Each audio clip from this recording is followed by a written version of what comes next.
नमस्कार दोस्तों आज आप लोग को एक बहुत ही अच्छा कहानी सुनाने जा रहा हूँ। इस कहानी का नाम है कब्रिस्तान। तो ध्यान दीजिएगा दोस्तों। मनोहर का घर पुराने कब्रिस्तान के पीछे था और उसके घर के छत से वह कब्रिस्तान अच्छे से दिखता था। वह रोज़ उस कब्रिस्तान को पार करके ही अपने काम पर जाता था। मनोहर के 2 बच्चे थे और दोनों बच्चे बड़े ही शैतान थे। बड़े बेटे का नाम रॉकी था और छोटे बेटे का नाम विक्की था। एक बार गर्मी की छुट्टियों में रॉकी और विक्की की बहन सोनिया भी आई हुई थी। तीनों मिलकर रात के लगभग 12 बजे एक रूम में ट्रथ एवं डेयर वाले गेम खेल रहे थे।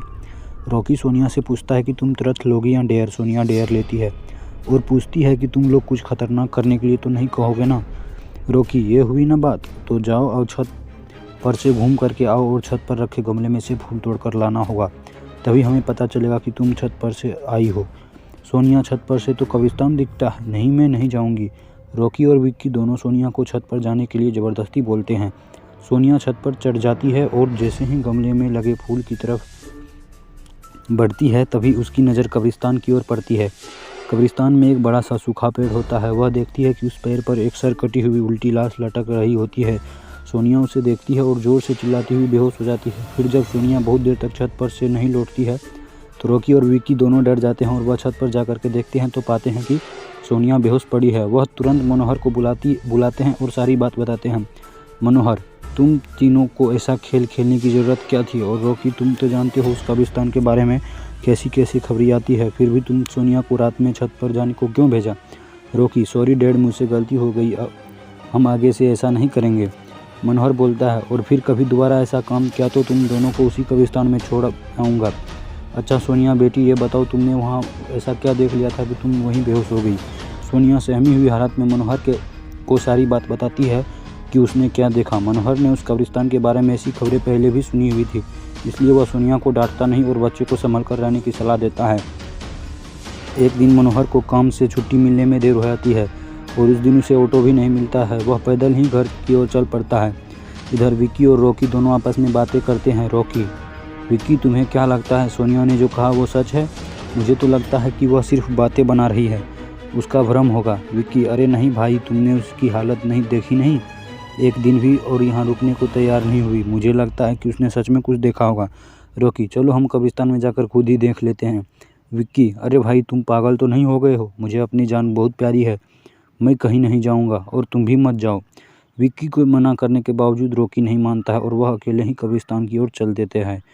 कब्रिस्तान का दरवाज़ा खोलता है और अंदर चला जाता है। वह उस पेड़ की ओर भी देखता है जिस पर सोनिया को सिर कटी हुई उल्टी लाश दिखी थी।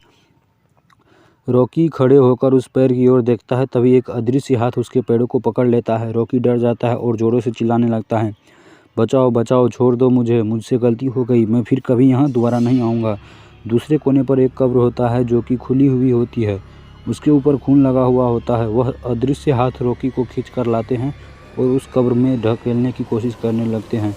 रॉकी चिल्लाता है, छोड़ दो मुझे, मुझसे गलती हो गई, मैं फिर यहाँ कभी नहीं आऊँगा, मुझे मत मारो, मुझे जाने दो। मनोहर काम से पैदल घर पहुँचने वाले ही होता है। जैसे ही वह कब्रिस्तान से गुजरता है उसे रॉकी की आवाज़ सुनाई देता है। मनोहर, ये क्या? ये तो रॉकी की आवाज़ लगती है, ये तो कब्रिस्तान से आ रही है, मुझे जाकर देखना चाहिए। मनोहर कब्रिस्तान में चारों ओर देखता है लेकिन रॉकी कहीं नहीं दिखाई देता है। वह घर लौटकर आ जाता है और विक्की से पूछता है कि रॉकी कहाँ है। विक्की, पापा, मेरे बार बार मना करने के बावजूद भी रॉकी कब्रिस्तान में चला गया। वह जानना चाहता था कि सोनिया जो कह रही थी वो सच है या नहीं। मनोहर, हमारे पास समय बिल्कुल भी नहीं है, जाओ घर के मंदिर में शंख में जो जल रखा है वह जल्दी से लेकर आओ, हमें रॉकी को खोजने कब्रिस्तान जाना पड़ेगा। विक्की वो जल लेकर आता है। मनोहर और विक्की कब्रिस्तान में जाते हैं। मनोहर जल छिड़कता है और फिर उसे किसी के घसीटने का निशान दिखाई देता है।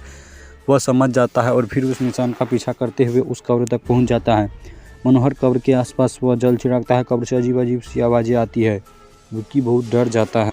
मनोहर, मुझे लगता है कि श्रापित प्रेत आत्माओं रॉकी को इस कब्र के अंदर कैद कर लिया है, हमें जल्द ही इसे निकालना होगा। तुम्हें इसे निकालना होगा। तुम ये पवित्र जल आसपास छिड़कते रहो, इससे वो प्रेत आत्माएं कोई नुकसान नहीं पहुंच पाएगी। मैं कब्र को खोलने की कोशिश करता हूँ। मनोहर उस कब्र को खोलने की बहुत कोशिश करता है। अंत में वह कब्र खुल जाती है। उसके अंदर रॉकी लथपथ बेहोश पड़ा रहता है। मनोहर रॉकी को लेकर हॉस्पिटल जाता है। उसकी हालत बहुत गंभीर होती है। उस दिन के बाद मनोहर उस घर को छोड़कर शहर से दूर एक घर अपने पूरे परिवार के साथ रहने के लिए चला जाता है। दोस्तों हमारी कहानी यहीं पर ख़त्म हुई। मिलते हैं अगली कहानी में, तब तक के लिए धन्यवाद, बाय बाय।